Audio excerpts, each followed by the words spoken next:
What's going on, fellow engineers? In this video, I'm going to cover the Yoast SEO plugin for WordPress.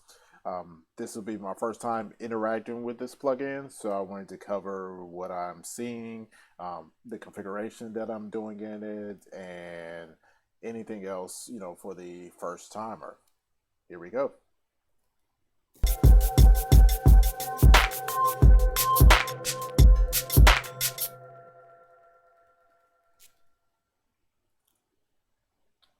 All right, so I already have the plugin downloaded in my plugins listing here.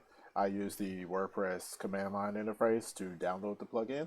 And so I'm going to go ahead and turn it on. And if you don't know, Yoast SEO is one of the major names when it comes to search engine optimization for WordPress.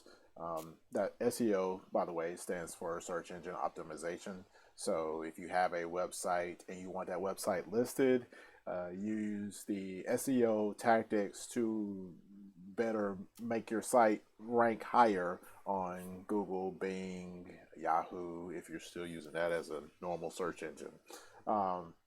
So there are a number of things that have to be done to a site to make it rank well on the search engines. And so the Yoast SEO plugin is one of those plugins that's designed to support that effort. So I'm going to go ahead and activate it. All right, and so the plugin has been activated, and on the left bar here, have a new link for the SEO. So I'm just going to go ahead and click that. And so it appears they have a premium option. You get some additional features here. I am only going to use the free option. And so everything I'll be covering will be with the free option.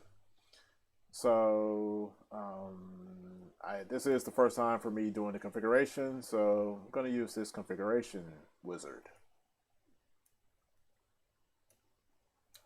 All right, so first question is about the environment. So right now my site is under construction, so I'm gonna check option B. Once I move to production, I'll probably come back and run this wizard again and check option A when I run the wizard. All right, next, what does this site represent? It's a combination of things, but primarily right now it's going to be a blog. So I'm going to select that option. All right, does this site represent a person or organization? It represents a person, and the name of the user will be almost the You can edit details shown in the metadata like social profiles, the name, and the description of this user on their WordPress profile page. Okay, so I need to make sure I go back and do that. All right, next. Search engine visibility. Specify what kind of content types you would like to appear in the search engines.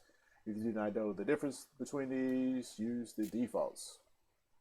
So I want all of my pages to be listed on search engines, so I'm going to leave all of those set to yes.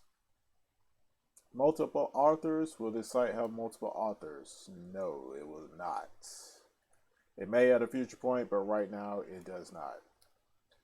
All right, the title settings on this page, you can change the name of your site and choose which separator to use. The separator will display, for instance, between the post and the site name. Symbols are shown in the size they will appear in the search results. All right, so I am going to use the pipe separator. And the reason I'm using that is because on the existing site, that is what it uses. If I drag that over here so you can see. So up here in the title bar, that's what it uses in the title over here. So I'm wanting to keep in that same flow by using that same separator.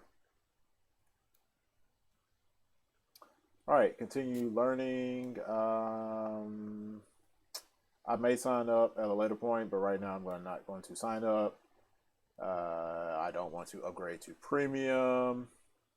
I know how to do keywords a little bit using the Google search, the Google keyword tool. and the Google Analytics. And then there's this video here at the end. I'm not going to play that. If you choose to install this plugin, you can just watch that video yourself. Since of me playing it in this video. All right, so that is it. I'm going to hit close, and everything is configured. And as you see here, it gives you the option to rerun the wizard if you change things in the future or need to change things in the future. So I'm gonna go over here to the features tab. And so I'm just looking to see what is available here.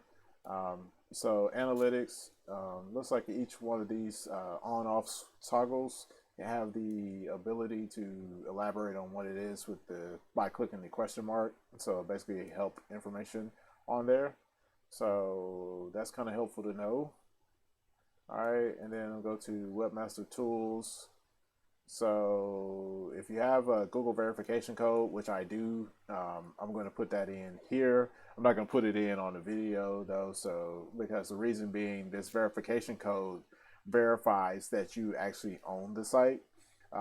Usually they'll give you a verification code as well as a HTML file that has that verification code in it.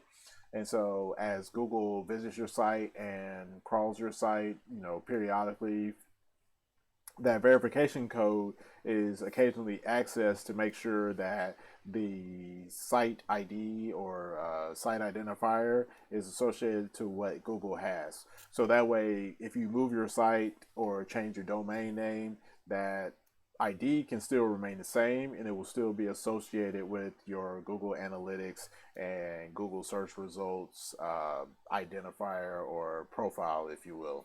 So if you have one of those, you can put that in here.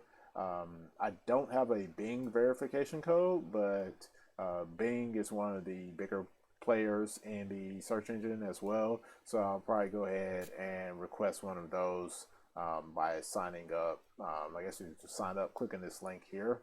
I'm going to open in a new tab just to see what it looks like. And so, yeah, Bing has their own webmaster tools. So you sign in and you get information about the search results for your particular site. So that will wrap things up for this particular video. If you have any questions about the SEO plugin, the Yoast SEO plugin, feel free to drop a comment in the comment section below. If this has helped you in any kind of way, please be sure to give this video a thumbs up. Also, if you have not already, please be sure to subscribe by clicking the subscribe button somewhere right down along in there. And feel free to follow me on Instagram and Twitter at almostengr. So until the next time, peace out.